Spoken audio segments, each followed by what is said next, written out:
Si ignoras lo que ocurrió antes de que nacieras, siempre serás un niño. Cicerón. Una hora con la historia. Un nuevo enfoque del pasado deshaciendo mitos. Con Pío Moa y Rafael Núñez Huesca. Aquí, en Radio Inter. Buenas noches, un sábado más. Esto es Una hora con la historia. Hoy es 18 de noviembre de 2017. Tengo aquí a mi vera a don Pío Moa. Les habla Rafael Núñez Huesca. Hoy vamos a abordar, don Pío, la batalla de Madrid. Que se produjo en este mismo mes de noviembre hace... Pues bastantes años. Fue en el 36. En el 36, estamos en 2017. Calculen nuestros oyentes. Sí, unos 81 años, algo así. Antes de eso, el editorial de hoy versará sobre Rusia, me ha dicho usted. Rusia, Cataluña y esas historias. Esas historias que según el diario sí. de Prisa, el país está un poco más o menos que Rusia es, o sea, que Putin es el aliado de Puigdemont, entonces... Bueno, poco más o menos, ¿no? Sí. Que es el causante del problema, vamos. Exactamente. No solo lo han sugerido, lo han escrito y vienen abundando en esa información desde hace una semana. Entonces, sospecho que va usted a derribar algunos mitos en cuanto a... Bueno, hay que decir que no solo aquí en España, sino que en toda la Unión Europea la opinión pública está sometida a un bombardeo de intoxicaciones, un verdadero lavado de cerebro, ¿no? Desde hace años, ¿no? Y uno de los aspectos es la cuestión de Rusia. Bueno, pues los medios de intoxicación de masas de la OTAN y de la Unión Europea, con el apoyo servil, claro, de unos medios españoles que son cada vez más manipuladores, pues están lanzando campañas contra Rusia, acusándola nada menos que del golpe separatista catalán. Esas campañas, naturalmente, vienen muy bien para encubrir las causas reales del separatismo, que no son otras que las políticas de los gobiernos del PP y del PSOE, las políticas de alimentar y financiar a los separatistas, vulnerando la Constitución y las leyes, haciendo trizas el Estado de Derecho. O sea, aquí la ley prácticamente no existe. La política se entiende como lo que llaman el diálogo, que son pues chanchullos al margen de la ley, en definitiva, ¿no? Y ahora la culpa de todo pues la tienen los rusos. Vivimos en el esperpento permanente de una democracia fallida. Mientras los actuales desgobernantes que han creado los enormes problemas que sufre el país, pues por si no les bastara, se dedican a hostigar y a provocar a Rusia desplegando tanques y aviones en el Báltico por cuenta de los intereses, en definitiva, de Gibraltar. Los intereses representados por el hecho de Gibraltar, que por cierto no es una invasión de los rusos sobre España, sino de nuestros llamados aliados. Hay ya una larga experiencia de estas campañas de intoxicación orquestadas por unos medios de masas teóricamente libres, pero que en la práctica lo son cada vez menos, y su campaña de intoxicación sobre Rusia y Cataluña lo exponen a las claras. O recuérdese, por ejemplo, la actitud unánime contra Trump en las últimas elecciones suseñas, y se entenderá que el peligro totalitario que sufren los países occidentales es real. Por cierto, que a raíz de las elecciones escribí un artículo en mi blog sobre Rusia y Putin que sigue siendo plenamente actual. Por lo tanto, voy a leerlo aquí un poco. Hay que decir que, por una parte, es España no, el gobierno español el que está provocando a los rusos. Y por otra parte, en Rusia, efectivamente, hay mucha... O sea, en la prensa y por ahí en la televisión, pues hay mucho apoyo al separatismo catalán. Pero la hay también en la BBC, la hay también en los medios europeos, de la Unión Europea, o sea que, ¿a qué vamos? Incluso más explícito en los medios anglosajones, en los medios anglosajones que en los rusos, vamos. ¿De dónde va a parar? Sí. Y sin embargo son los rusos los... Exactamente, ¿no? Esto es un intento de desviar la atención de las fechorías que ha hecho el gobierno y los separatistas, desviándolos hacia Rusia. Eso les viene muy bien. Ahora Rusia es la culpable de todo, del triunfo de Trump, de todo. Todo lo que está pasando es culpa de Putin, ¿no? Que si el Frente Nacional en Francia es fuerte, es culpa de Putin. Sí. Si los holandeses que llaman ultraderecha son fuertes, es culpa de Putin. Todo es culpa de Putin. Sí. Bueno, pues para entender a Putin conviene entender antes a la Clinton. Me refiero a las elecciones de entonces, ¿no? Esta señora representa la política abortista hasta los 9 meses, radicalmente, ultraabortista realmente, una política radicalmente anticristiana, homosexista, pro-LGTBI, imperialista sobre texto de extender la democracia y extremadamente belicista. La política que ha convertido a Afganistán, a Irak, a Libia o a Siria en auténticos caos de brutales guerras civiles, el auge de regímenes de pesadilla como el Estado Islámico o golpe militar in extremis en Egipto, y representa la política también de cerco y acoso a Rusia. Todos estos valores, entre comillas, los comparte además con los demás dirigentes de la OTAN y la Unión Europea. La señora Clinton está convencida, ella misma lo ha explicado, de que USA debe marcar la línea al resto del mundo en el siglo XXI, tal como lo ha hecho desde la segunda mitad del siglo XX, aunque durante 45 años en rivalidad con la Unión Soviética. La cosa, pues, puede quedar más clara en relación con el caso sirio. USA y la Unión Europea han apoyado y fomentado la desestabilización del régimen de Assad, como hicieron con otros regímenes, sobre pretexto de que era un dictador, como si no hubiera otros muchos dictadores y mucho más dañinos. O sea, Assad al menos mantenía a Siria en orden y en paz y con una prosperidad creciente. Y como si no fuera cada vez más antidemocrática la tendencia de la Unión Europea y de la OTAN, ya hemos puesto algún ejemplo, ¿no? Y estas campañas realmente de lavado de cerebro lo indican también, ¿no? La Unión Europea y la OTAN pues intervinieron de manera pirata en Siria, inquiriéndose en sus asuntos internos, o sea, un país reconocido en la ONU, y lo hicieron para imponer a unos supuestos demócratas degolladores, con la ilusión además de hacer caer así a Irán, un régimen fundamentalista que, no hay que olvidarlo, debe su fundación en gran medida a USA y países de la Unión Europea, en particular Francia. Por el contrario, Rusia actúa en Siria de manera perfectamente legal, a petición del gobierno legal y reconocido en la ONU, y esta es una diferencia importante. Además, fue el primero que atacó al Estado Islámico y que la ha hecho retroceder, prácticamente lo ha derrotado.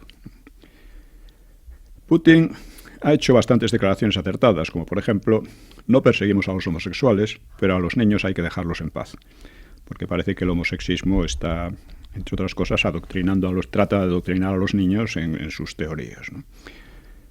Se opone a la política homosexista, que es cada vez más totalitaria, al abortismo, defiende el cristianismo, no admite un multiculturalismo destructor de la cultura europea, etc.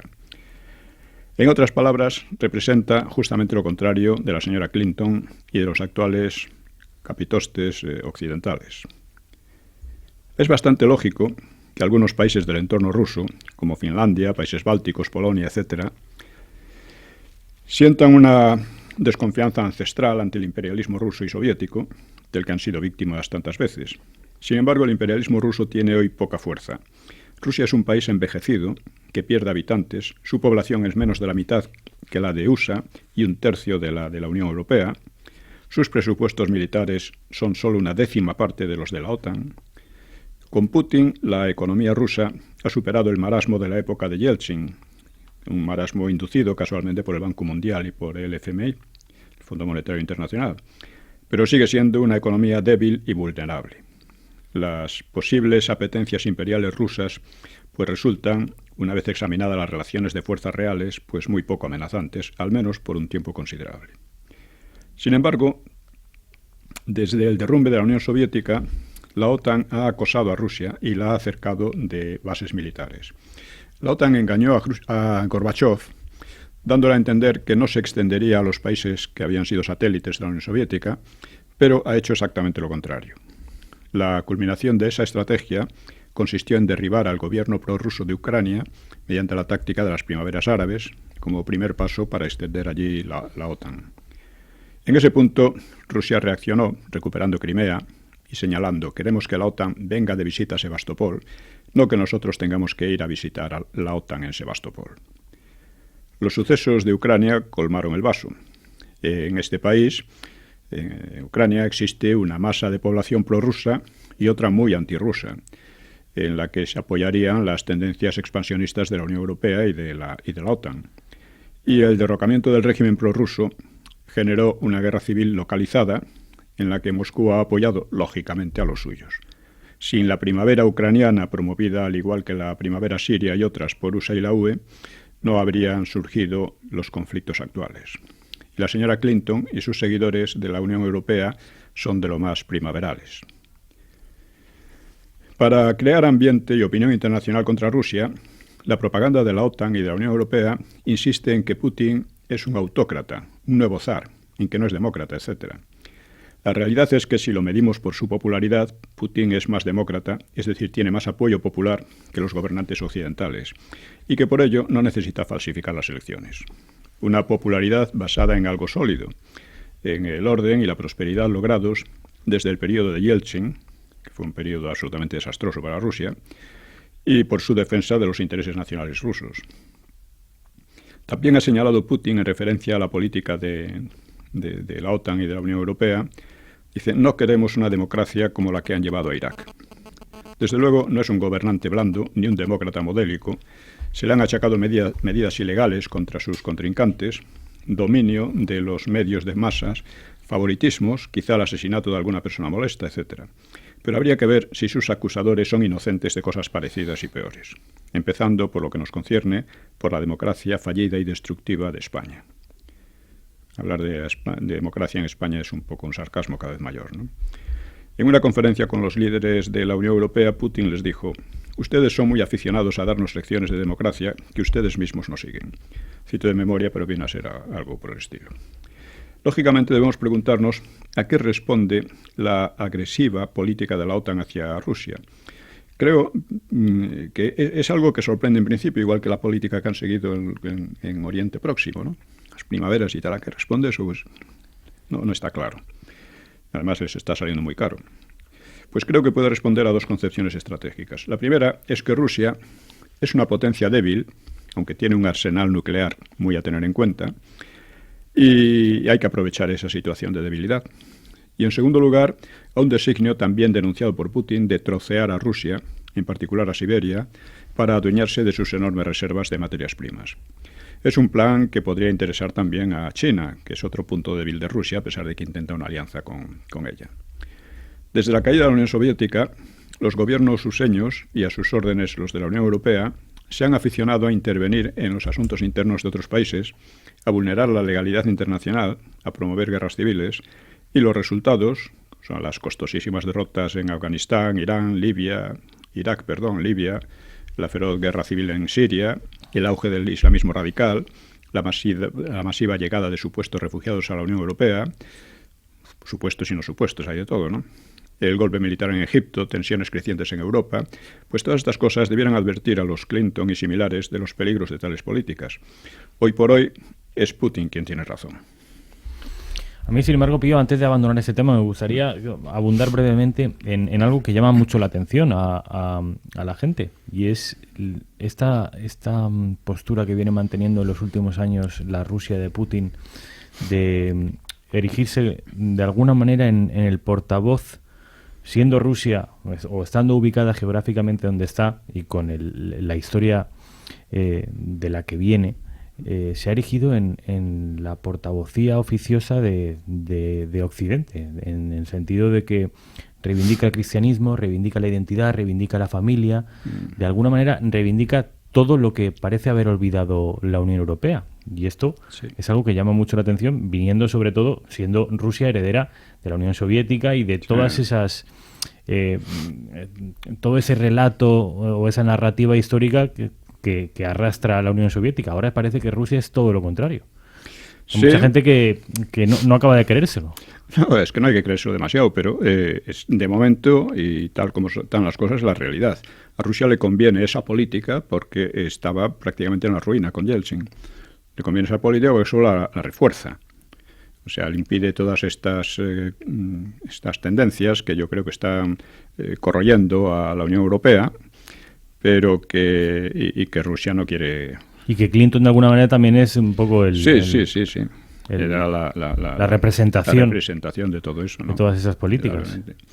Entonces, algunos dicen que ¿por qué a España le convendría aliarse con Rusia? Yo creo que no. España debe tener su propia política, lo más neutral posible, creo yo, en todo esto. Y no, porque los intereses de Rusia y los nuestros en general no coinciden. Aunque en estos temas que usted ha mencionado, pues sí, hay una coincidencia con lo que algunos aquí deseamos. Pero que hoy día esa especie de bombardeo masivo mediático, esa especie de lavado de cerebro, pues hace que una mayoría no lo vea. De manera que usted lleva muchos programas diciendo que España debería ser independiente y mantenerse al margen de la OTAN. Esto es algo que ha repetido usted muchas veces, pero también al margen de Rusia. Sí, claro. No, es que no, es un país que nos queda lejos, que tiene otros intereses, que tiene otras cosas, y yo creo que aquí, recordando la Segunda Guerra Mundial, una de las grandes políticas que ha tenido España en el siglo pasado fue el mantenerse al margen de ella.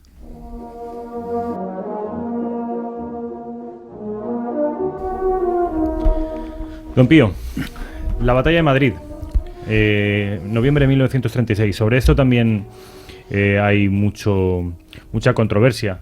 Hay una postura que yo creo que sigue siendo hegemónica, según la cual Franco no se esforzó demasiado en entrar en Madrid durante los primeros meses de la guerra y fue una operación deliberada para alargar la guerra, para acabar físicamente con sus enemigos, es decir, que está perfectamente diseñado. Sí, bueno, esas estupideces, por desgracia, son moneda corriente.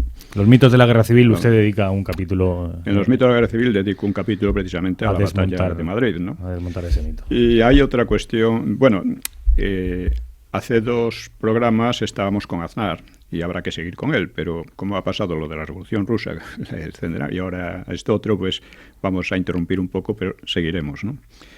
Bueno, la batalla de noviembre del 36 en Madrid fue, en cierto modo, la batalla más importante de la guerra. Además tuvo un realce mundial, al presentarse como la primera vez que el fascismo era detenido en Europa. Y su repercusión alcanzó incluso a China, donde Mao Zedong escribió: ¿dónde está el Madrid chino? Estará allí donde se logren las mismas condiciones que en Madrid. Hasta ahora China no ha tenido ningún Madrid y en adelante debemos esforzarnos por crear algunos. Esto es un ejemplo nada más. La batalla pudo haber sido definitiva o decisiva de 2 formas y resultó ser crucial en una forma tercera. Pudo ser decisiva si Franco hubiera tomado la capital, pues entonces la guerra se habría acabado pronto, con toda probabilidad en pocas semanas o en algún mes, ¿no? Pero pudo haber sido determinante también por la razón contraria, que la historiografía suele pasar por alto, porque se dio la gran oportunidad de destruir por completo al ejército de Franco. El ejército que Franco traía al asalto de la capital, el ejército de África, o Columna Madrid, como se la llamaba, ¿no? De esa oportunidad eran muy conscientes los dirigentes del Frente Popular, hasta el punto de que lo intentaron, pues, por lo menos 3 veces. Hoy vamos a hablar no de toda la batalla, sino de estos intentos que son muy, muy ilustrativos de acabar con el ejército de Franco, ¿no? En aquel momento lo dirigía Varela y estaba a las órdenes de Mola, pero bueno, es el ejército nacional de Franco. Bueno, del fracaso de la tercera vamos a hablar sobre todo, ¿no? El aniquilamiento del ejército de vanguardia nacional no solo habría dejado a Franco sin un instrumento, su instrumento más eficaz y más prestigiado de lucha, sino que habría multiplicado la moral y la capacidad combativa de sus adversarios, pues lo cual les permitiría mejores posibilidades de éxito con su superioridad material. En la imagen común de la batalla de Madrid, que aún hoy es más propagandística que histórica, suele presentarse un poderoso ejército franquista atacando a fuerzas inferiores y desorganizadas y mal armadas. Esa imagen tiene poco que ver con la realidad. El caso es que el doble fracaso del Frente Popular y de Franco en lograr sus objetivos marca el fin de una etapa de la guerra, la etapa de la lucha entre columnas y formaciones pequeñas y poco regulares. A partir de entonces es cuando se organizan por ambos bandos importantes ejércitos regulares que se seguirían enfrentando durante 2 años y medio. En este tercer sentido es en el que fue determinante o decisiva esta batalla. Ejércitos de más de 1 millón de soldados. Hoy vamos a empezar por ver las fuerzas enfrentadas, que podemos tener una idea bastante aproximada, gracias sobre todo a los estudios de Ramón Salas Larrazábal y de Martínez Bande. En Madrid, los nacionales aplicaron la batalla de noviembre entre 15.000 y 20.000 soldados, a los que podrían sumarse otros 10.000 que combatían en la sierra, aunque sin propósito de operar en la capital. En el curso de los combates, el número de estas tropas experimentó pocas variaciones. La punta de lanza del ataque, el grupo de columnas que llevaría el peso de la principal penetración por la casa de campo, no llegaría a 5.000 hombres. Estaban dirigidos por Yagüe, a las órdenes de Varela. Por su parte, el gobierno disponía de milicias compuestas de voluntarios y soldados, y en ellas habían depositado grandes esperanzas porque consideraban que eran una combinación de iniciativa guerrillera, combatividad política, que además estaban vertebradas por la instrucción de tropas regulares y de mandos profesionales. O sea que no eran simplemente, como muchas veces se dice, voluntarios. Los voluntarios estaban vertebrados por gente que entendía más, ¿no?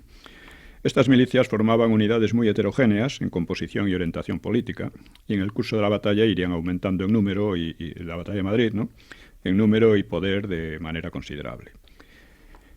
Pero el elemento que se esperaba decisivo eran las unidades regulares, las brigadas mixtas, que por aquellos días se organizaban con rapidez y se apostaban sobre las líneas de comunicación de Varela o frente a este. Al llegar a la capital, las tropas atacantes estarían... cuando llegaron las tropas atacantes, los defensores serían unos 30.000, muchos de ellos con experiencia de lucha por haberse opuesto, aunque sin éxito claro, a la Columna Madrid en las semanas anteriores. El número de defensores subió a 50.000 en los días siguientes al 6 de noviembre. A ellos, es decir, había ya una gran desproporción numérica, ¿no?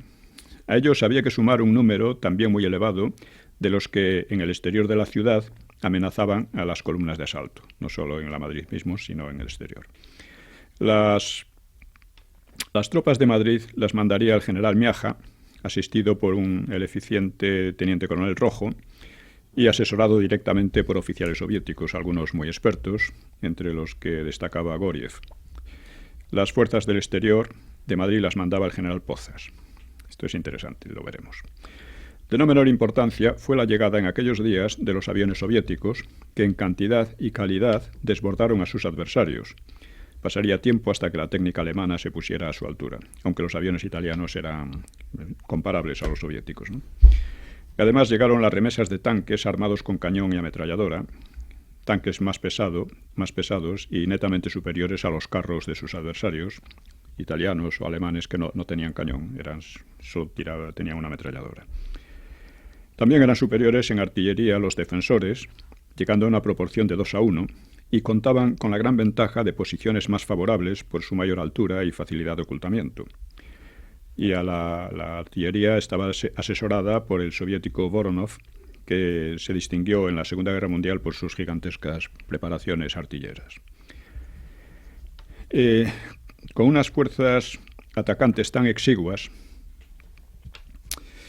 era también imposible explotar a fondo los éxitos, lanzando a la lucha reservas, de las que casi carecían, ni emprender maniobras de amplio radio de acción.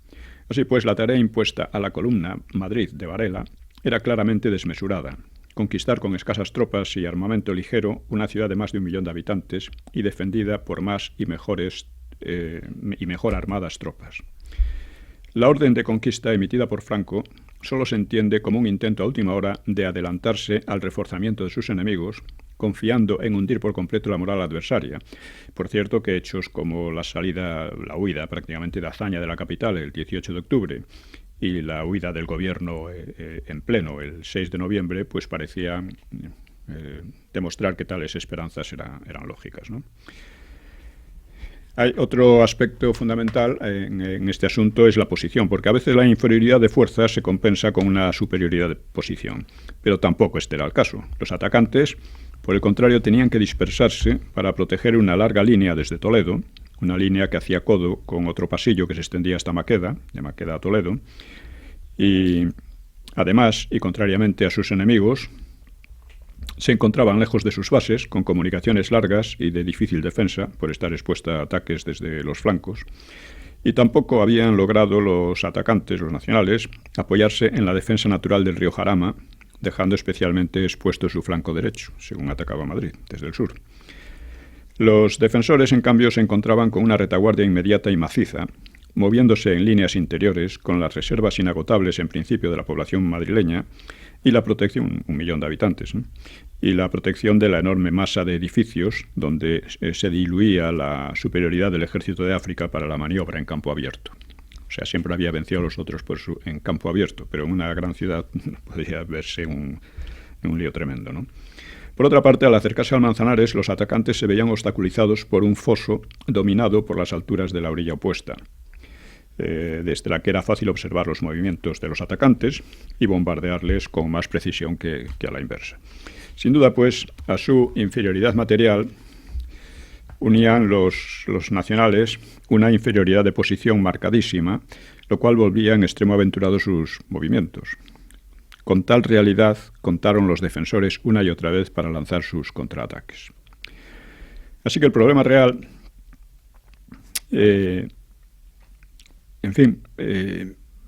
los ataques de Varela pues permitían solo el plan de ataque permitía solo una limitada sorpresa.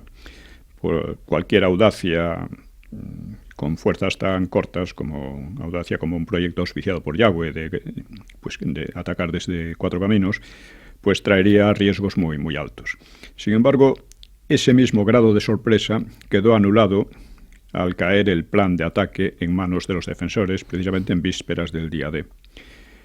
Las condiciones generales en que se planteaba el combate hacen de este un caso muy poco común en la historia militar. Para el historiador, el problema no es por qué Madrid resistió, lo asombroso sería que hubiera caído, sino más bien el de por qué no llegó a ser aniquilado el ejército asaltante. Que los populistas eran conscientes de su superioridad material, a despecho de las interpretaciones a posteriori, lo demuestra la prensa de aquellos días. Y lo demuestra sobre todo el que intentaran una y otra vez cercar y destruir a sus enemigos en contraofensivas que estaban bien diseñadas. Vamos a ver los 2 primeros intentos de contraofensiva. El primer intento de aprovechar la comprometida posición de Varela para asestarle un decisivo golpe de guadaña a sus espaldas, pues se dio en los días previos a la batalla en el mismo Madrid. El 29 de octubre, el jefe del gobierno populista, o sea, el presidente popular, Largo Caballero, dio orden de desencadenar un ataque demoledor por Seseña. En la acción tomaban parte por primera vez y en escala considerable los tanques y aviones soviéticos. Se trataba de una nueva concepción del ataque, que era un precedente lejano de la Blitzkrieg alemana. O sea, el frente sería roto con un golpe combinado de carros y bombardeos de aviación y artillería, y por la brecha se introduciría la infantería para envolver las líneas adversarias. Sin embargo, la infantería, que incluía algunas de las nuevas brigadas, se mostró incapaz de seguir a los tanques rusos. La línea franquista se volvió a cerrar y cuando los carros volvieron de su incursión, pasada la sorpresa inicial, pues eran esperados y combatidos con botellas de gasolina, las que más tarde se harían famosas como cócteles Molotov, y perdieron varios aparatos. Cóctel Molotov lo llamaron en la guerra ruso-finlandesa los finlandeses. Volvieron a inventar el método. El fracaso de una operación en principio muy bien concebida y que, de haber tenido éxito, habría truncado por la retaguardia a las columnas de Varela, pues debió de achacarse a la inexperiencia y a la confusión de las tropas, por lo que el día 3 de noviembre se repitió la acción con pequeñas modificaciones, aunque con mayor peligro. Pero el resultado fue aún peor. Ni la sorpresa que se logró siempre, ni los tanques y las nuevas unidades regulares, ni la superioridad inmediata lograron quebrantar a los nacionales. Es más, los nacionales ni llegaron a percatarse del alcance de la ambiciosa maniobra, que les hubiera cortado las líneas de comunicaciones por retaguardia, ¿no? Sino que la juzgaron un conjunto de combates corrientes, salvo por el éxito de haber rechazado con graves pérdidas a los tanques soviéticos.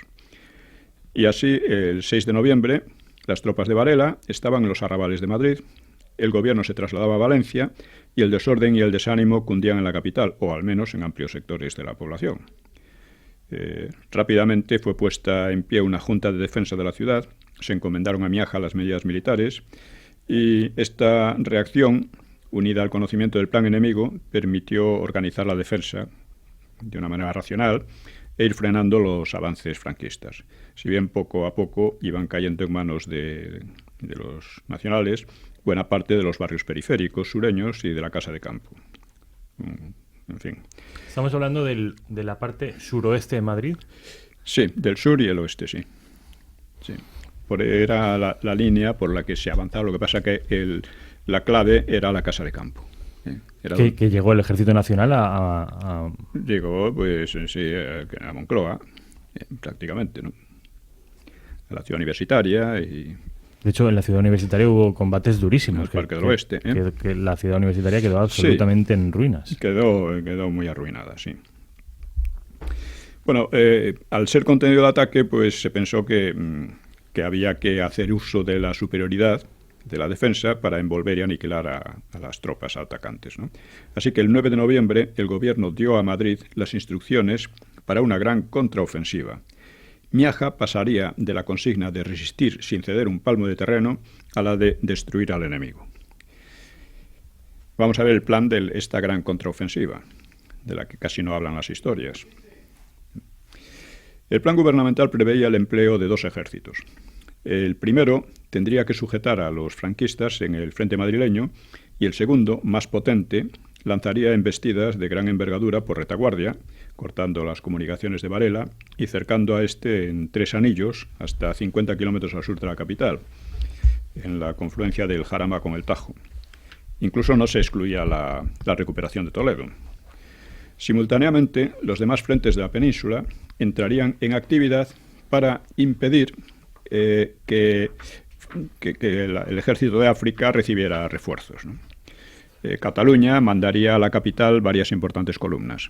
El plan recuerda, y es quizá un precedente, de la batalla de Stalingrado, a menor escala, claro, mucha menor escala, y probablemente debía algo o mucho a los asesores soviéticos de Laro Caballero.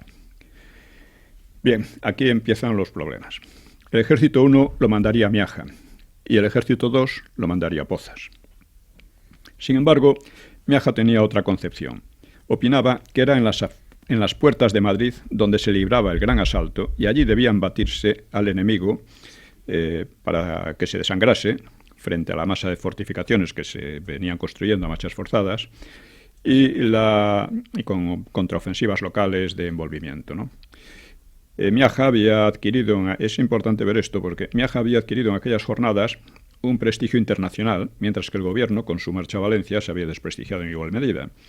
Y es probable que Miaja no deseara perder su papel estelar, el cual en el plan del gobierno pasaría a Pozas, quien disponía de más tropas y dirigiría las acciones fundamentales.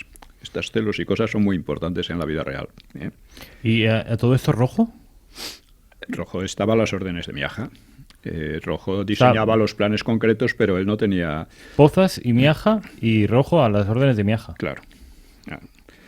Rojo simplemente desarrollaba técnicamente las... ¿No sale Rojo mal parado en sus libros, don Pío?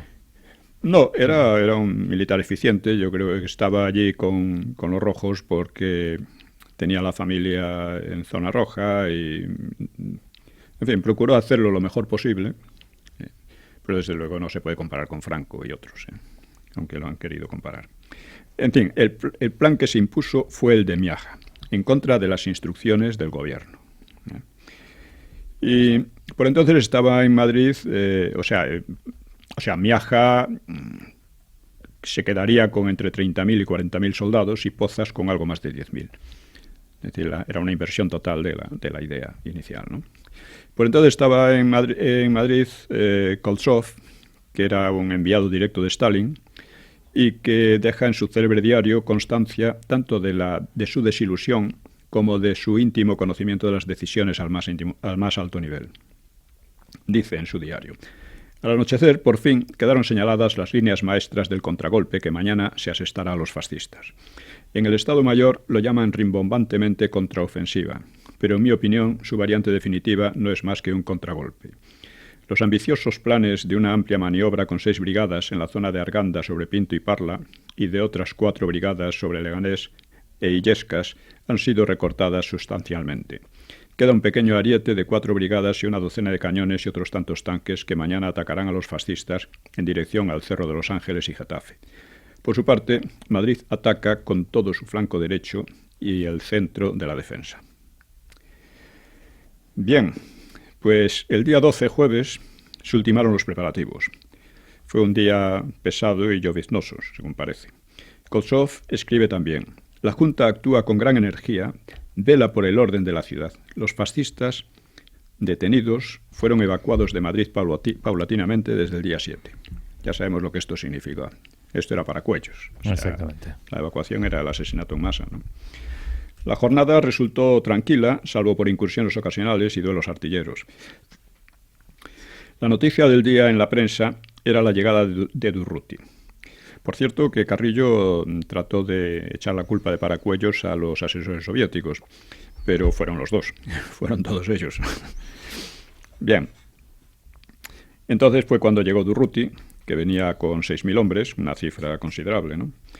El héroe. Vamos a ver un poco lo que decía Durruti para entender algunas cosas. Él llegaba convencido de que sus columnas resolverían la situación y pidió las zonas de mayor peligro. Pero curiosamente en la Junta pues se dijeron: hombre, no, estáis cansados, descansad y tal, ¿no? Y Durruti cayó en la trampa y entonces lo acusaron de blandenguería y flaqueza, ¿no? Estas cosas eran tremendas, ¿no? En Barcelona ha acabado de pronunciar una locución reproducida en la prensa madrileña que refleja su manera de pensar. Dice: os traigo el saludo del Frente de Aragón, el saludo de unos milicianos que están a unos kilómetros de Zaragoza, viendo el Pilar, ese Pilar legendario donde hoy, como siempre, se cobija el crimen, el fanatismo y la hipocresía criminal de los eternos tiranos. A ese pueblo de Cataluña, que lo ha dado todo, le pedimos que se deje de intrigas, de rencillas, que piense definitivamente en la guerra. Una parte dice una cosa y la otra. Pero no puede consentirse que siempre sean los mismos, los trabajadores, los que vayan al frente de combate. Es preciso que los partidos políticos vayan también a él, y los representantes del gobierno. Nadie sabe cuánto durará esta guerra, igual 1 que 5 meses más, pero eso impone una reacción formidable en la economía. Los milicianos tienen la mirada fija en Cataluña, en Barcelona, y Barcelona no está a la altura, no cumple con su deber, porque no puede tasarse en 10 pesetas la vida de un miliciano. 10 pesetas era lo que cobraba un miliciano, 10 pesetas diarias. Eran probablemente los soldados mejor pagados, quizás del mundo en aquel momento. 10 pesetas era un sueldo considerable en aquella época. Los legionarios no cobraban ni yo creo que la tercera parte o menos, ¿no? Y mientras esto ocurre, dice Durruti, los consejeros no tienen tasa ni medida para el vestido y la comida. Si creéis que podemos consentir que la gasolina se derroche, que todos tengan coche, que todas las noches de Barcelona ofrezcan el mismo lamentable espectáculo, os equivocáis.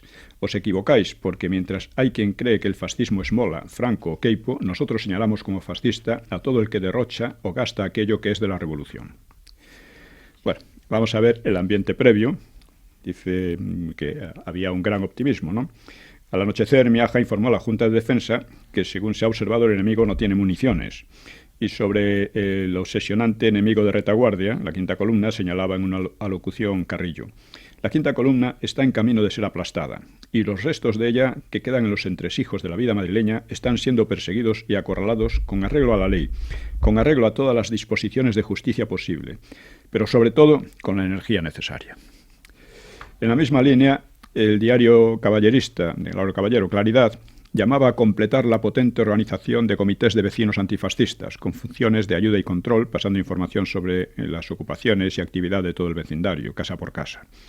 Y bajo el titular «Los tibios no se estorban», daba relación de individuos dados de baja en el cuerpo de seguridad y asalto. Un gran anuncio proclamaba: «No fusilaréis a los trabajadores madrileños, no degollaréis a sus hijos». Y otro: «Madrid en esta hora de epopeya es la patria del mundo, la madre gloriosa de los siglos liberadores. Adelante las armas del pueblo». Señalaba también la impresión de la jornada: «Ha desaparecido el nerviosismo, la depresión de ánimo, se ha restablecido la confianza en los mandos, la oficialidad que se encuentra rodeada de respeto y cariño de los soldados actúa con decisión y acierto. La fe agiganta las fuerzas de las milicias, todo está madura para lanzarse al esfuerzo decisivo». Es importante tener esto porque casi siempre se olvida, ¿no? Los anarquistas afirmaban que nuestra posición, la posición de la revolución, no puede ser la simple defensa, tiene que ser siempre el ataque.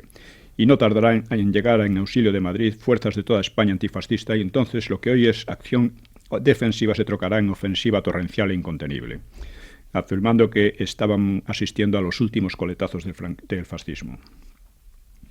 Los franquistas mostraban tener muy poca idea de lo que se avecinaba. Según el adelanto de Salamanca, la mayor parte de la población madrileña espera el ataque del ejército con gran serenidad y ansiando la liberación. Las operaciones llevan el ritmo preciso y sensato que ha de conducir al dominio absoluto del más importante objetivo de la campaña. En fin, la gran contraofensiva tenía que desencadenarse a las 8 de la mañana, con bombardeos de aviación, seguido de ametrallamiento, etc., ¿no?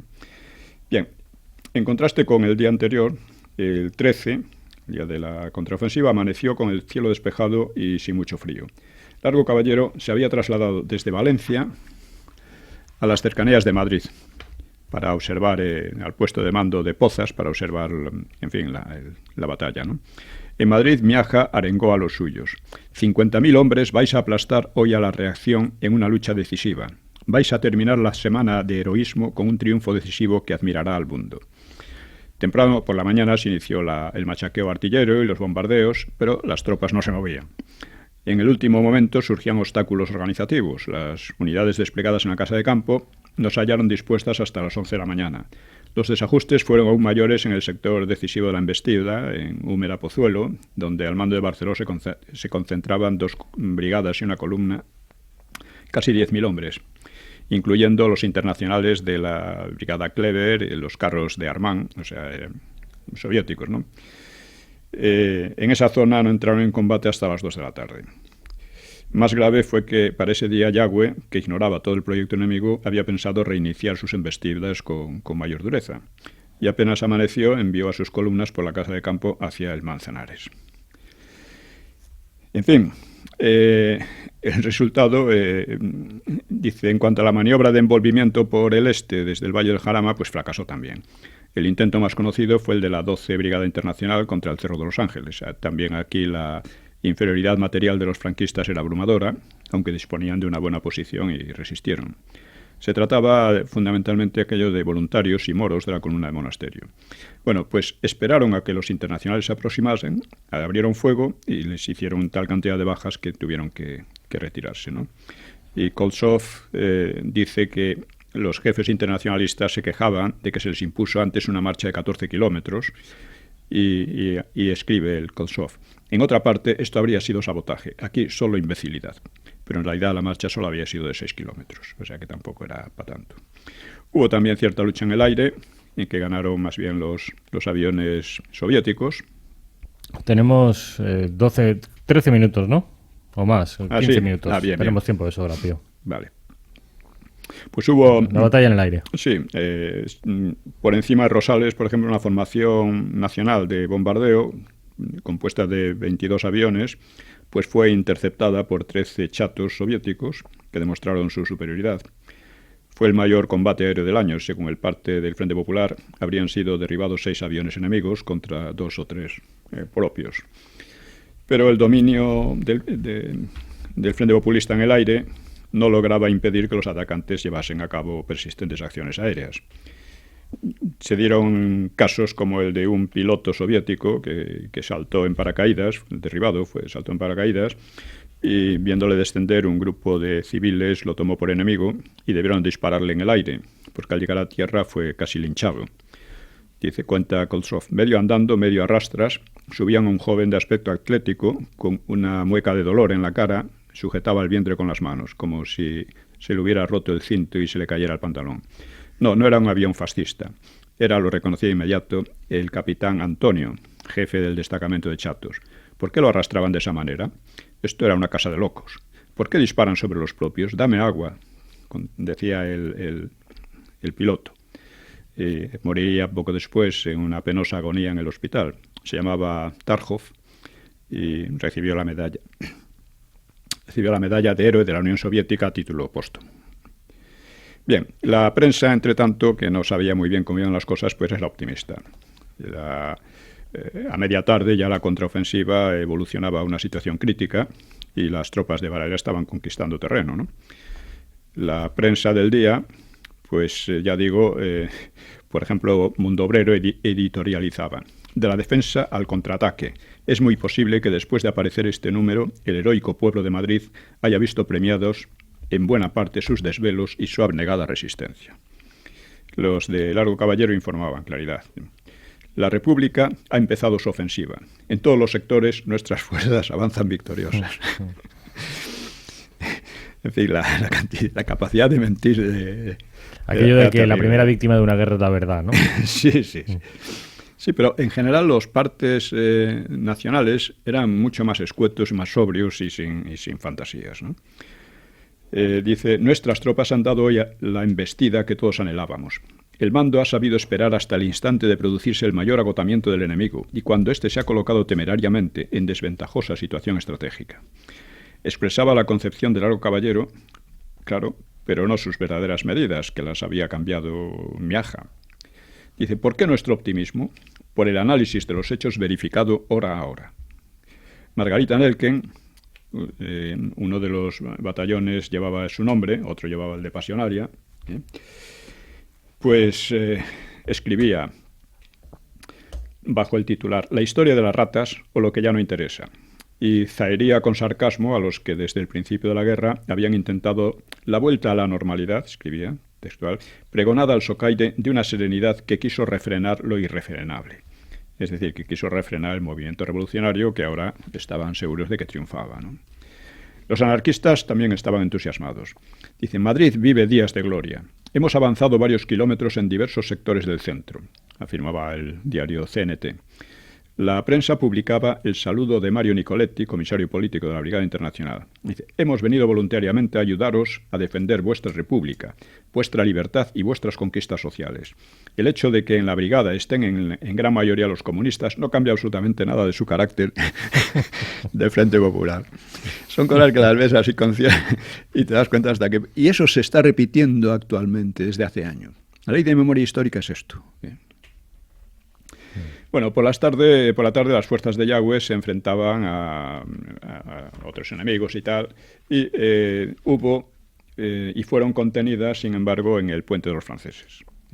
Aunque en realidad corresponde al puente de ferrocarril de las inmediaciones, pero el puente que hay al lado pues fue donde fueron contenidos por unidades del Frente Popular, que fueron un poco para los defensores los héroes de la jornada, ¿no? Rechazaron los ataques del enemigo, ¿no? El balance de la jornada lo resume Koltsov con estas palabras: día de desilusiones y grandes amarguras. Solo los combates aéreos, protagonizados por los soviéticos de un lado y una combinación de españoles, italianos y alemanes del otro, pues habían sido positivos para el Frente Popular. Largo Caballero, muy decepcionado, se retiró a Valencia, sin entrar en la ciudad asediada, Madrid, ni querer hablar con la Junta de Defensa. La tensión entre los dos, entre el gobierno de Valencia y la Junta de Madrid, era muy fuerte, ¿no? Por Madrid circulaban rumores burlescos de que a Largo le habrían desaconsejado visitar ahora la ciudad, porque los obreros están muy enfadados con él y por su salida inesperada, oculta y alarmista el día 6 de noviembre. El parte de Miaja exageraba. Nuestras tropas lograron en parte los objetivos señalados por el mando. Se daban cuenta también de que hasta 6 acciones y combates aéreos con un total de 10 aviones enemigos derribados, así como de un bombardeo exitoso, decían, sobre una importante concentración de infantería situada en Carabanchel Alto, que habría causado enormes destrozos. La barriada, que servía de punto de concentración, ardió por distintas partes. Esto era el balance. Bueno, vamos a hacer unas observaciones, porque se ha producido mucha literatura sobre quién salvó a Madrid. Si las brigadas internacionales, los asesores soviéticos, las brigadas mixtas, las milicias, Miaja, Rojo, Kleber. La documentación existente parece probar que la aureola que rodeó a los internacionales fue producto en buena medida de una propaganda eficaz, pues su comportamiento práctico no fue mejor ni peor que el de otras unidades que se portaron razonablemente bien. Mayor interés tiene porque el tema es más oculto, ¿no? Pues investigar el papel de los asesores soviéticos. Es algo que no se ha clarificado a fondo, ¿no? En testimonios posteriores, varios de estos asesores exageran sin tasa su participación a costa de sus colegas españoles, que salen muy mal parados. Otros escritores hacen a Goriev el factotum de la defensa de Madrid. Koltsov inventa datos y exalta las hazañas de los tanquistas soviéticos, que tampoco fueron tantas, mientras que todos los fallos corresponderían a los españoles. Por su parte, Ramón Salas Larrazábal da casi todo el crédito al mando español y a las mejores unidades populistas. Yo creo que los dos se exageran un poco, ¿no? Con todo, la función de los consejeros soviéticos hubo de tener gran trascendencia. Su intervención en la política y estrategia del Frente Popular ha sido muy superior, sin equiparación posible, a la de italianos y alemanes en el bando opuesto. Realmente los soviéticos llegaron a determinar las ofensivas, liquidaron a Largo Caballero cuando les convino, liquidaron a Prieto cuando les convino, etcétera, ¿no? Realmente los que mandaban eran los soviéticos.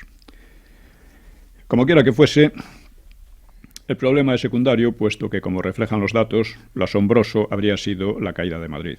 Y muy sorprendente resulta también que el ejército de África no hubiera sido aniquilado. A la luz de los hechos, parece claro que el factor moral desempeñó una función clave en esta batalla. Esto se ha puesto siempre de relieve al hablar de la resistencia de los defensores. Pero la falta de éxito proporcionado a las fuerzas de la defensa hay que achacarla precisamente a que la moral y la disciplina eran bajas. Por el contrario, las inferioridades de los atacantes se compensaban con una moral combativa a toda prueba. Cualquier depresión de esa moral habría significado la catástrofe para ellos. En realidad, disciplina y moral de lucha en un combate, pues un combate prolongado, claro, pues van estrechamente unidas. Como es sabido de antiguo, el factor determinante, aparte del genio de los jefes y la fortuna, es el carácter de las tropas. La prensa madrileña de aquellos días promovió una campaña fortísima para elevar el espíritu de los combatientes. Se invocaba el recuerdo de las mujeres y los niños, de las pasadas glorias militares españolas incluso, de los intereses de la humanidad, o se amenazaba con el fusilamiento a los milicianos que huyeran, etc. Esto se ve en la prensa. Y a miliciano que huyes, te espera el paredón prácticamente, decía el periódico socialista, ¿no?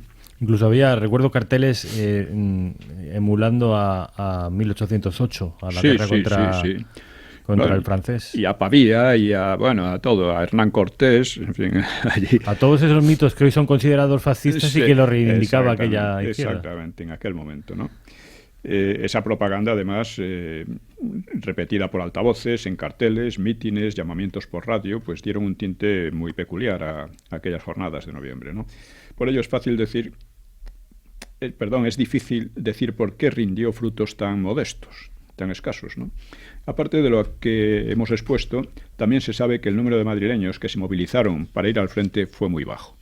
El peso de la lucha lo llevaron manchegos, andaluces, extremeños, catalanes, etcétera. Los primeros venían en retirada, y los catalanes llegaron a aquel momento.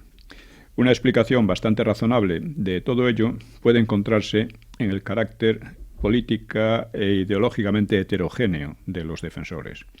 La mayor parte de ellos se encuadraban en partidos y sindicatos que se oponían entre sí solo muy poco menos que al enemigo. Anarquistas, comunistas y socialistas de izquierda se consideraban unos a otros como excluidos de la nueva sociedad. Una sociedad de definición un tanto vaga, que sería alumbrada por la victoria.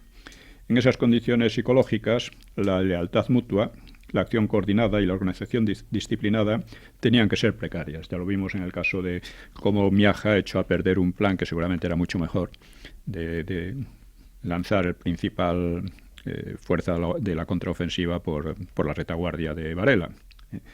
Pero lo hizo indudable seguramente porque pensó, es que me quita el protagonismo Pozas, ¿no? Claro. En fin, hay que constatar también la debilidad del Frente Popular. Como sabemos, el Frente Popular era ya un régimen completamente distinto de la República. Salió de unas elecciones fraudulentas, inmediatamente destruyó la ley y la legalidad republicana, y eso fue lo que causó la guerra, ¿no?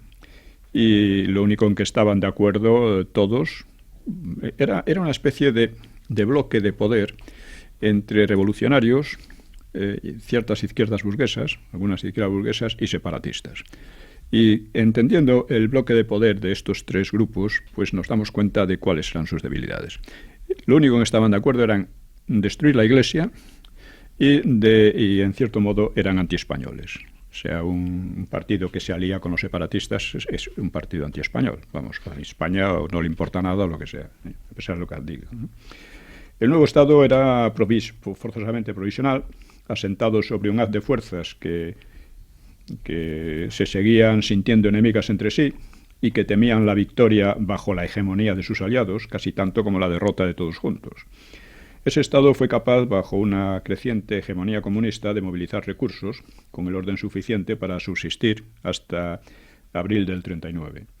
Pero los comunistas, precisamente fue en la batalla de Madrid cuando se convirtieron en la fuerza decisiva del Frente Popular. Fue una ascensión casi vertical, ¿no? Pero estaban sometidos por completo a Stalin. Eran agentes de Stalin, se consideraban orgullosos de serlo además, y no consiguieron el grado de hegemonía suficiente para dirigir plenamente la lucha, y por otra parte nadie podía hacerlo en su lugar. Y así yo creo que ahí puede verse la razón fundamental de la victoria de sus enemigos.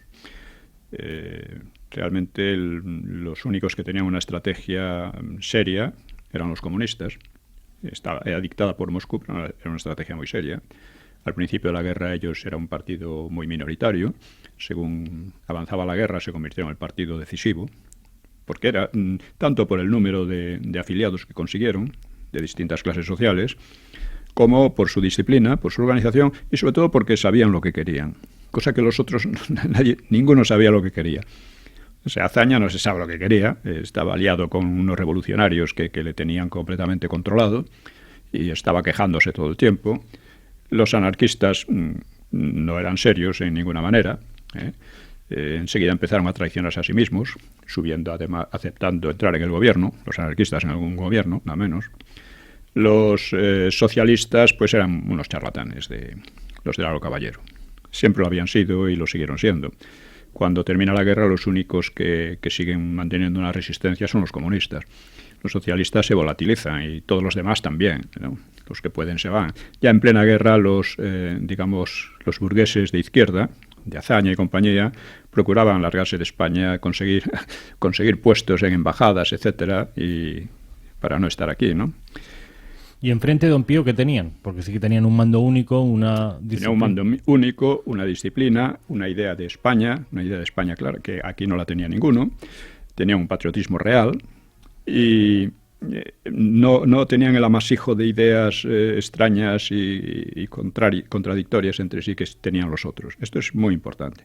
Y tenían una estrategia militar bien clara, que fue lo que les hizo ganar la guerra. Y por eso el 1 de abril de 1939 la guerra cayó del bando nacional y no del bando del Frente Popular. No, y cayó además en medio de otra guerra entre las propias fuerzas del Frente Popular. Esto es muy significativo, porque además Franco permitió que se descompusiesen para entrar sin derramar sangre, prácticamente sin disparar un tiro en Madrid. Si fuera lo sanguinario que dice Preston y compañía, habría aprovechado su superioridad para un baño de sangre. Pero no, fue todo lo contrario. Don Pío, esto ha sido todo por hoy. Ha sido la guerra civil en el Madrid de 1936. Nos vemos la semana que viene. Sí, a ver si podemos hablar de Aznar, algunas cosas más. Porque nos permite entender lo que está pasando ahora. Esto ha sido todo por hoy. Tengan ustedes un buen fin de semana. Esto ha sido Una Hora con la Historia.